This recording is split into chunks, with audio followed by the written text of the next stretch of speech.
So hundreds of people are expected to gather here in Willimantic later today, 5 o'clock this evening, as a way to encourage the House to vote to impeach President Trump. It's part of a national movement called Move On.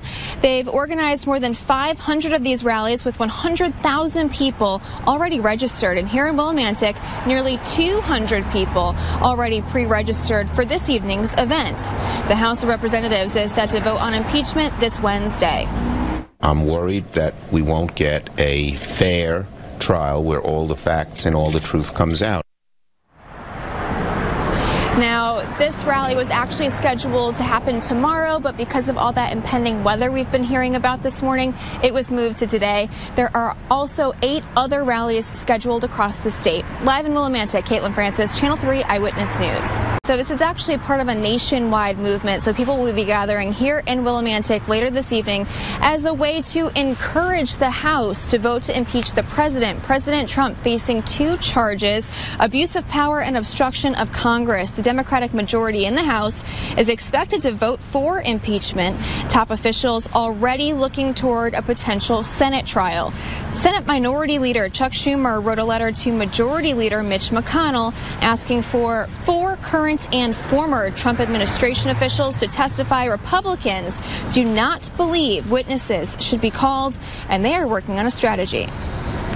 If the president wants to call witnesses, if the president wants to call Hunter Biden or wants to call the whistleblower, the Senate should allow the president to do so. We'll, of course, be following that House vote very closely come Wednesday. In the meantime, nearly 200 people expected to be out here in Willimantic at 5 o'clock this evening for that rally. We've got all those details up in the Channel 3 app. Live in Willimantic, Caitlin Francis, Channel 3 Eyewitness News. Lawmakers on both sides of the aisle are speaking out right now after this morning's vote. Democrats calling it a historic step to hold the president accountable for his actions, while many Republicans are calling the process flawed and unfair.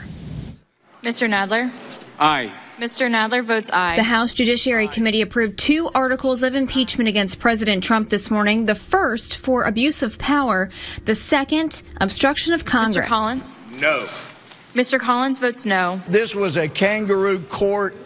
Outrageous to put the country through this. This is a moment where we had to hold the president accountable. The session lasted just a few minutes following yesterday's marathon session that ended unexpectedly late last night when committee chairman Jerry Nadler put off the vote until today. I want the members on both sides of the aisle to think about what has happened over these last 2 days. Democrats say they moved the vote in the interest of transparency, but Republicans argued the Democrats just moved it for TV ratings. This crap like this is why people are having such a terrible opinion of Congress. President Trump once again called it a hoax. He tweeted, "How do you get impeached when you have done nothing wrong?" I don't know how it's going to end. There's no chance the president's going to be removed from office.